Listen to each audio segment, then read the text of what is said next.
तो आज हम मैन इंडस्ट्रीज इंडिया लिमिटेड यानी MANINDS पर बात कर रहे हैं। हाँ, मैन इंडस्ट्रीज। हमारे पास इसकी एक ताज़ा स्टॉक रिपोर्ट है 3 जुलाई 2025 की। जी। और इस रिपोर्ट के आधार पर हम कंपनी की माली हालत कैसी है, वैल्यूएशन क्या है, बाजार में क्या चल रहा है, ये सब समझने की कोशिश करेंगे। बिल्कुल, एक पूरा जायजा लेंगे। रिपोर्ट जब आई तो शेयर का भाव 442 रुपए 75 पैसा था, पिछले दिन से 5.5% ऊपर। हाँ, अच्छी तेजी थी। तो चलिए देखते हैं रिपोर्ट के मुख्य बिंदु क्या है।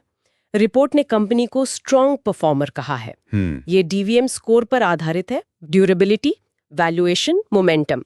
कहती है कि आर्थिक स्थिति मजबूत है और कीमत भी किफायती। हाँ, ये DVM स्कोर काफी काम का है। शुरुआत ड्यूरेबिलिटी से करें। हाँ, करते हैं। ड्यूरेबिलिटी स्कोर है 650/100, हाई फाइनेंशियल स्ट्रेंथ। बिल्कुल, इसका मतलब है कि कंपनी की कमाई, कैश फ्लो, कर्ज का लेवल, ये सब काफी स्थिर और ठीक ठाक है। अच्छा। और अपने सेक्टर में देखें तो टाटा स्टील के ठीक बाद ये दूसरी सबसे मजबूत कंपनी मानी जा रही है।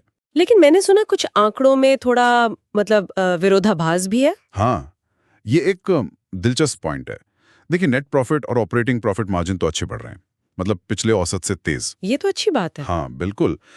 शायद खर्चे कंट्रोल में आ रहे हैं, लेकिन दूसरी तरफ जो रेवेन्यू ग्रोथ है, यानी बिक्री की बढ़ोतरी, वर्किंग कैपिटल मैनेजमेंट है, कैश फ्लो है, वो या तो धीमे हो गए हैं या फिर गिर रहे हैं। ओह, तो मतलब मुनाफा मार्जिन से आ रहा है, टॉप लाइन ग्रोथ से उतना नहीं। कुछ ऐसा ही लगता है। और ये सवाल उठता है कि क्या ये लंबे समय तक चल सकता है? सही बात है। अच्छा, तो ये हुई ड्यूरेबिलिटी।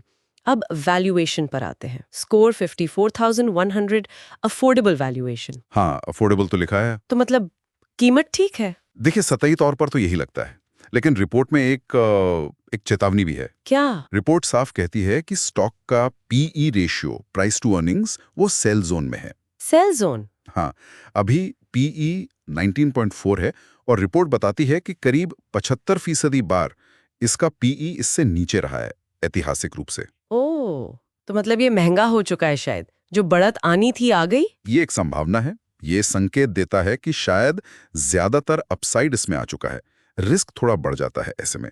वैल्यूएशन के लिहाज से ये अपने सेक्टर में तीसरे नंबर पर है। तो वैल्यूएशन वाली बात थोड़ी सोचने वाली है। देखते हैं मोमेंटम क्या कहता है। मोमेंटम स्कोर 66,100 है। जी, 66,100, जिसे टेक्निकली मॉडरेटली बुलिश कहा गया है। मतलब तकनीकी तौर पर थोड़ी तेजी के संकेत। हाँ, और ये अपने सेक्टर में सबसे ज्यादा मोमेंटम स्कोर है। ये भी ध्यान देने वाली बात है। स्टॉक अपनी सभी 8 जरूरी मूविंग एवरेज से ऊपर ट्रेड कर रहा है। SMA और EMA दोनों? हाँ, दोनों। और MACD जैसे इंडिकेटर्स भी बुलिश हैं। लेकिन इसमें भी कोई लेकिन है। हाँ, एक इंडिकेटर होता है MFI, मनी फ्लो इंडेक्स। वो 79.9 पर है। 70-80 के ऊपर का MFI अक्सर ये बताता है कि स्टॉक शायद ओवरबॉट है, मतलब जरूरत से ज्यादा खरीदारी हो गई है। अच्छा, तो थोड़ी गिरावट आ सकती है। हाँ, इसकी संभावना रहती है। और एक और चीज, बीटा वैल्यू। अस्थिरता वाला। बिल्कुल, 3 महीने का बीटा 2.16 और 1 साल का 2.08 है। दोनों एक से काफी ज्यादा हैं। मतलब ये स्टॉक बाजार के मुकाबले कहीं ज्यादा वॉलेटाइल, अस्थिर रह सकता है। ओके, ट्रेंडलाइन चेकलिस्ट का स्कोर 73.9% है। 23 में से 17 पैरामीटर पास। कहाँ मजबूती है, कहाँ कमजोरी? मजबूती दिख रही है ओनरशिप और मोमेंटम में, लेकिन फाइनेंशियल्स में, जैसा हमने पहले बात की, थोड़ी कमजोरी है। जैसे लगातार प्रॉफिट या सेल्स ग्रोथ न होना। और एनालिस्ट्स, उनकी क्या राय बन रही है? यहां भी थोड़ी मिली जुली तस्वीर है। देखिए, 2 एनालिस्ट्स ने कवर किया है और उनकी आम सहमति बाय की है। अच्छा, खरीदने की सलाह। हाँ, लेकिन उनका जो औसत टारगेट प्राइस है वो है 427 रुपए 50 पैसे, 3.4% कम है। ये तो अजीब है, खरीदे पर कम दाम पर। हाँ, ये थोड़ा कंफ्यूजिंग सिग्नल है। भविष्य के अनुमान वैसे EPS और नेट इनकम के लिए पॉजिटिव हैं, लेकिन ये भी अनुमान है कि ब्याज का खर्चा और कैपेक्स, मतलब नया निवेश, वो बढ़ेगा। आखिर में शेयर होल्डिंग पैटर्न देख लेते हैं। कौन खरीद रहा है, कौन बेच रहा है? इसमें कुछ हलचल हुई है। प्रमोटरों ने अपनी हिस्सेदारी थोड़ी सी बढ़ाई है, मामूली सी, 46.15% से 46.21%। ठीक है। और कुछ गिरवी शेयर भी छुड़ाए हैं। हालांकि अभी भी उनकी कुल होल्डिंग का करीब 21.7% गिरवी है। अच्छा, और इंस्टीट्यूशनल इन्वेस्टर्स? विदेशी निवेशक यानी FIIs, उन्होंने हिस्सेदारी बढ़ाई है 2.16% से 3.33%।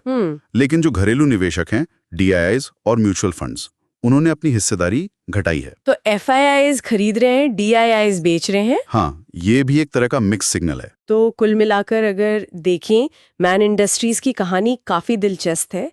एक तरफ ठीक ठाक आर्थिक मजबूती, अच्छा मोमेंटम स्कोर, प्रमोटर भी भरोसा दिखा रहे हैं। बिल्कुल, ये सब पॉजिटिव पॉइंट्स हैं।